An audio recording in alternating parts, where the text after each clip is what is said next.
In a world that glorifies wealth, status symbols, and looking the part, what if I told you the smartest move you can make is to actually look poor? There's a hidden power in looking humble, modest, and even underwhelming. It's a strategy that some of the world's most successful people have mastered. It's the ultimate hack. So in essence, you don't need to look rich to be rich. In fact, looking poor might just be the smartest decision you'll ever make. Let's talk about why. So first off, let's talk about the status trap. Society tells us we need to look successful to be successful. So that means flashy cars, luxury clothes, the latest gadgets. But that's a trap. It's a cycle designed to keep you spending money on things you don't actually really need or that don't really matter. But here's the reality. The people who spend their lives trying to look rich often end up sacrificing their financial future just to impress others, and quite often it's people that you don't even like. You see, most wealthy people aren't walking around flaunting designer logos. They're quietly investing, saving, and building real wealth behind the scenes. But when you break free from the need to constantly impress others, you start focusing on what actually builds wealth: saving, investing, and living within your means. This is the real secret the rich don't talk about. But let's dive into one of the most underrated benefits of looking poor: the power of underestimation. When you walk into a room and no one expects much from you, you actually have an advantage. People tend to let that guard down. You're not seen as a threat or a competition. This actually means that you have the space to operate under the radar, make smart moves, and surprise them when it matters the most. Have you ever heard the term moving in silence? There's a reason why some of the wealthiest and most powerful people in the world actually live modestly. They understand the strategic value of being underestimated. When people don't see you coming, it's easier to maneuver, negotiate, and succeed. And the best part, no one's keeping tabs on you because they don't think they need to. And there's actually something off-putting when you know that somebody knows what you're up to, because then it adds pressure to you to actually succeed or do something about it. But if no one knows what you're doing, if you're moving in silence, then every decision you make is actually a decision that comes from you rather than an influenced decision from someone else. So here's another actual truth. There's a big difference between looking wealthy and being wealthy. Most people who look rich are actually living paycheck to paycheck, drowning in debt from maintaining that image. That's all it is, an image that they're trying to keep up with, rather than a lifestyle that they actually live in. So real wealth is not about flaunting it, it's about freedom. Financial freedom means you're not tied to a job that you hate because you need to maintain a lifestyle. It means that you can actually make a choice that aligns with your values and long-term goals, not just to impress people for 5 minutes on Instagram. And a lot of the times these people that you're trying to impress actually don't care, or they're not happy for you or your success or your perceived success. So when you actually focus on looking poor, or rather avoiding unnecessary luxuries, you're giving yourself the space to build that freedom. Instead of buying the new car, you invest that money. Instead of keeping up with trends, you save for the opportunities.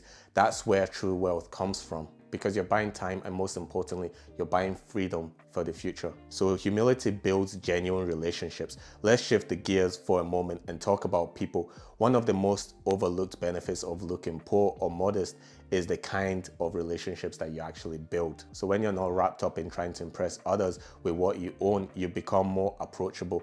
People connect with you on a deeper level because your relationships are based on who you are, not what you have. So those are the actual relationships that matter, because people are with you because of who you are, what you have to offer on a deeper level, rather than just some kind of facade that you've created. So actually think about it. When you're constantly showing off your wealth, you attract people who care about material things.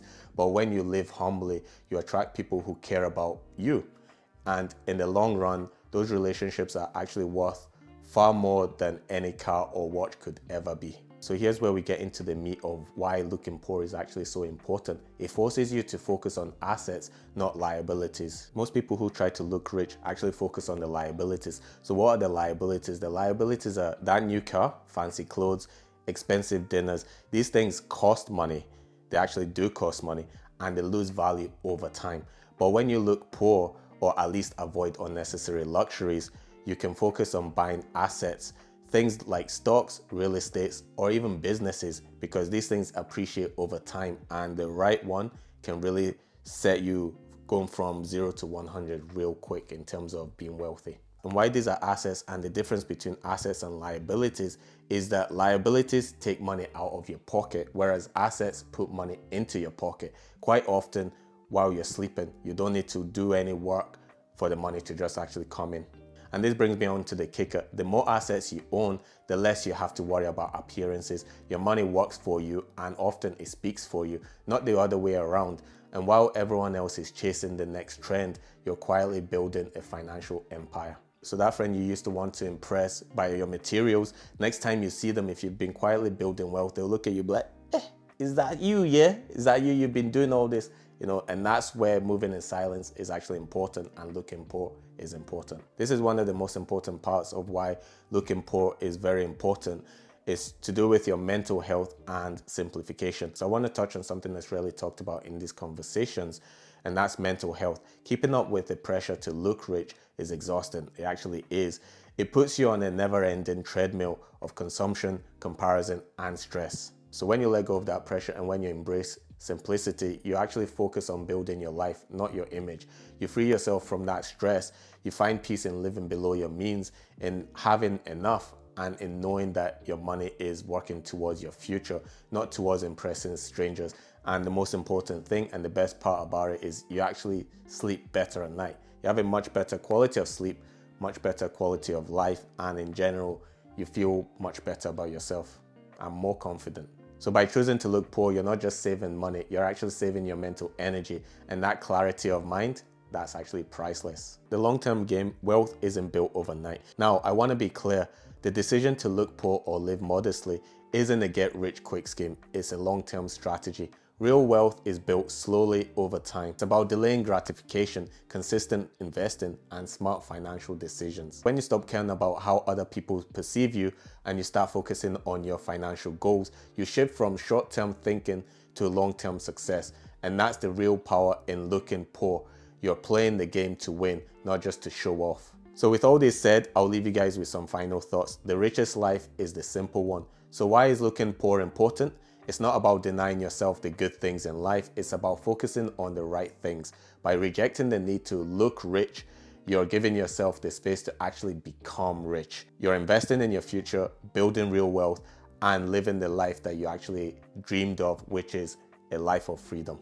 If you want to learn more about personal finance or investing, then check out some of my other videos that I'll be linking all throughout this video. Thanks for watching, guys. I'll see you in the next one.